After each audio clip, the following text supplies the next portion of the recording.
tell you a secret.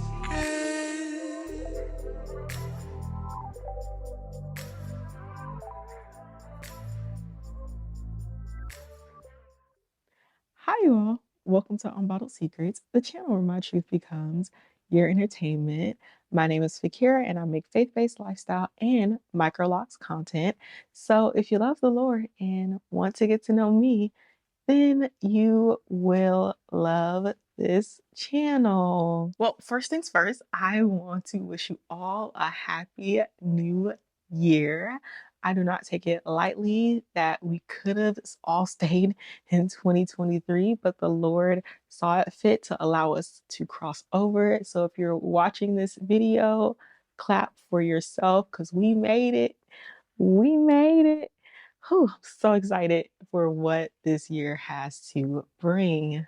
And I cannot wait to see how this channel will blossom and thrive in the year of our Lord 2024. I started this channel with 15 subscribers.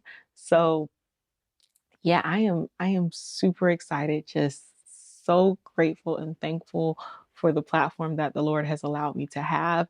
I literally savor in all of this, all of the moments, both small and large, because small wins create mountains. So I'm so grateful. I'm so thankful. And yeah, if you haven't subscribed to the channel, what are you waiting for? You know, and I know that you want to be a part of the Society of Secret Keepers. So hit that subscribe button for your girl and hit the like. You're going to like this video. Just hit the like so the algorithm will do its algorithmizing and get my videos to the eyes that need to see it. Because since this is the new year and everybody has resolutions at the top of the year, I figured, why not talk about something that we can change today that will keep us on track for this year and even for a lifetime? And that is comparison. With the advent of social media, we tend to find ourselves looking around at our peers and celebrities and just regular people and comparing our lives to their lives. And God forbid that person is younger than you or way more accomplished than you or have more money than you or look better than you.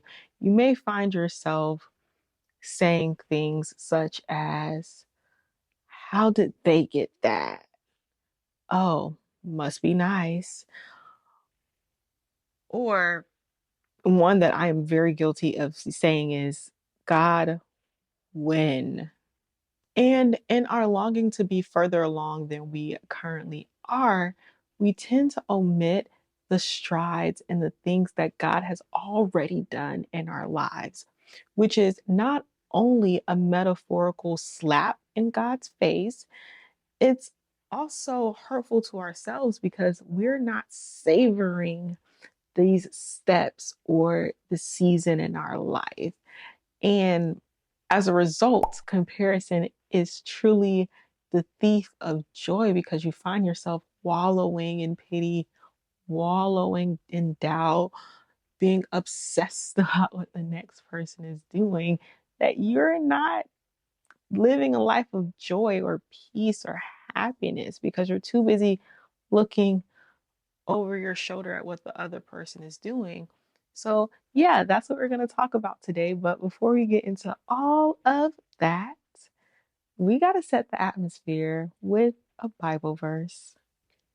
Today's Bible verse is taken from 1 Timothy chapter 6, verse 6. Yet, true godliness with contentment is itself great wealth. First things first, I want to talk about how easy it is to fall into the trap of comparison. In the intro of this video, I already talked about how the opportunities to compare yourself to people have heightened drastically, especially with the advent of social media. Pre-social media, the people that you were comparing yourself to were people that you knew in real life for the most part, whether that was your classmates, your coworkers, your family members, people you went to church with, person down the street, person who worked at the Kroger's, etc. However, now with social media, there's like this never ending loop of comparison. Anytime you log into these platforms, you're seeing influencers rise up every single day. You're seeing people that you went to school with, people that you've probably lived around, and then celebrities, and then I don't know, a 12-year-old who made their first $1 million by playing video games. Like, you're constantly seeing people's lives play out, well, the good parts of their lives play out. So it's just like, oh, well, why can't I have that? Now, this isn't to say all instances of comparison is bad, because simply put, comparison is noticing differences between you and another person. And sometimes you have to see those differences on either side of the spectrum to inspire change. Case in point, I am from a small town in Florida, and growing up, I rarely saw people leave the city that I was from. I also didn't really know many people in my hometown that went to college, that went off to college. So when I met my best friend in high school, she had all these dreams of, going to a different state for college, applying to all these schools. So because I was around her, she was a straight A student. She ended up being the valedictorian of our graduating class. I aligned myself with her and saw that, hey, I am slacking over here. I'm not reading my textbooks. I am just getting along to get along. I had no desire to apply to schools outside of my county. And then I met her and I ended up applying to multiple schools and then going 3 hours away for school. And now I live in a whole new state. So on that end, noticing a difference between me and her inspired change within me. So, like I said, comparison is not always bad. Sometimes it's a good thing. However, the vast majority of comparison that happens as a result of social media is not for models of growth and self-improvement. It's honestly the complete opposite.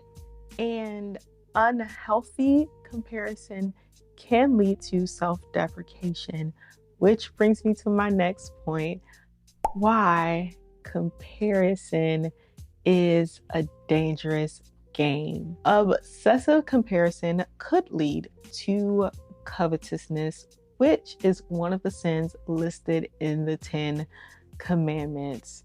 Simply put, covetousness is an obsessive desire for wealth, possessions, someone else's possession. When we're constantly longing and looking at someone else's life and someone else's successes, we tend to forget about our own lives and our own strides that we've made.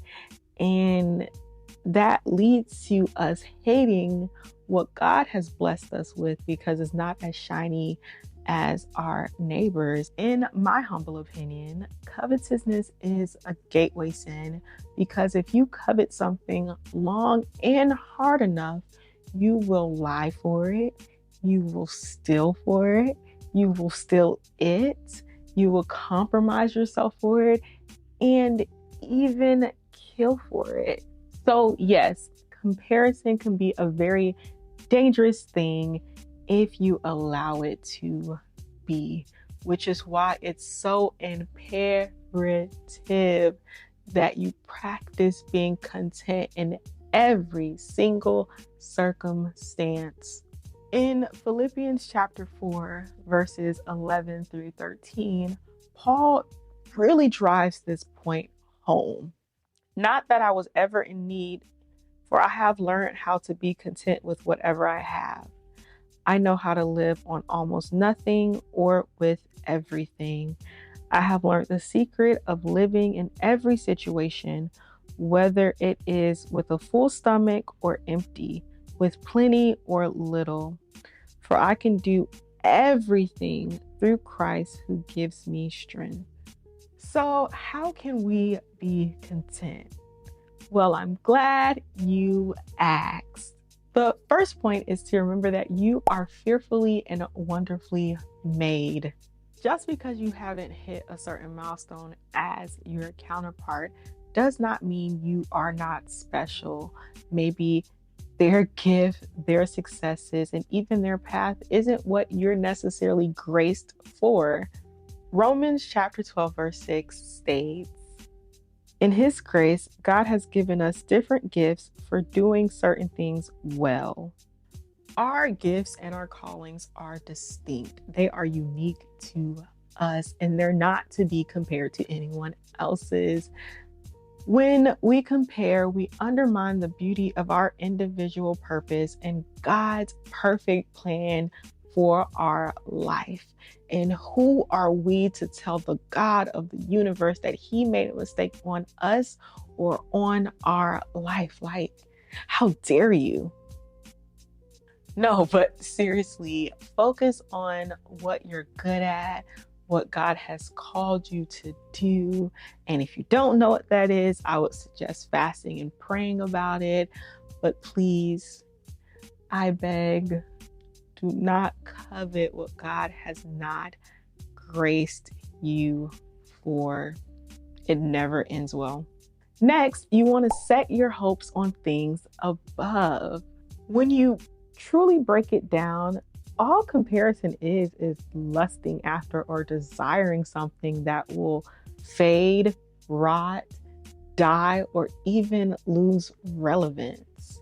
Which is why Colossians chapter 3, verse 2 tells us to set our minds on things above and not on earthly things. To set your mind on something simply means to think about it, to meditate on it, to focus on it. And when you're focusing on God and your relationship with Him and how to be pleasing in His sight, you honestly don't have time to compare yourselves to other people because you're going to be so busy in the Word and so busy in prayer and so busy in ministry that you ain't going to have the time to think about it, okay? And yes, this may be easier said than done, but here is a practical example of how you can set your mind on things above. If you're on social media and you find yourself falling into that cycle of comparison, limit your time on social media and increase your time in the Word. Read how God sees you. Pray. Watch videos that edify you, like this one. And no, I am not of the belief that every single person should delete their social media platforms unless God instructed you to do so. I would say just be mindful of what you're spending your time on, especially if it's affecting your mental health. So yeah, just keep that in mind. If you find yourself comparing and it's feeling unhealthy, put the devices aside and pick up the Word. The third way you can be content in every single circumstance is to practice gratitude. Have the attitude for gratitude. When was the last time you thanked God for something? Like truly thanked Him, not just the lazy, thank you God for waking me up this morning, thank you for the food that I'm about to receive, but truly looked at your life and all the things that God brought you through, saved you from, provided for, and even the opportunities that like randomly fell on your lap. Like when you really just take that time to ponder on where God has brought you from, you'll spend so much time just being thankful and grateful that you won't have time to look over and see what the other people are doing because you're so focused on all the things that God is and will be doing in your life. So I think that helped me a lot. Just this past New Year's Eve, we were at a church service and I just kept thinking of like where I was that time last year and where I was that time the year before that. And I'm just like, wow, God, you really brought me from a mighty long way. Like I could have been dead in my sin. And when I ponder on that, I'm like, I don't got time. to be comparing myself because I could have been dead in hell. But now look at me spreading the gospel. So, yeah, all that to say, really have that attitude for gratitude. You will get out of that cycle real quick, real fast. Mhm. Lastly, remember that there is a time, a place, and a season for everything. Just because you can't see it happening does not mean it's not happening, or it doesn't mean that it's not going to happen. Just focus on God and His righteousness and just let the chips fall where they may, because one thing for certain and two things for sure, God's plan is not our plan. It's better. And with that being said, we have reached the end of this video. I hope you gleaned something meaningful. If you liked the video, please, please, please give me a thumbs up. And in the comment section, how do you get out of the trap of comparison? Let me know. I would love to know. And if you want to join the fam, the Society of Secret Keepers, please hit that subscribe button and that notification bell so you can get a notification each and every time I upload a video. And if you're really locked in and there ain't no switching up, and you'll want to follow me on my social media platforms, all information will be in the description of this video. Share if you care, and until next time, bye.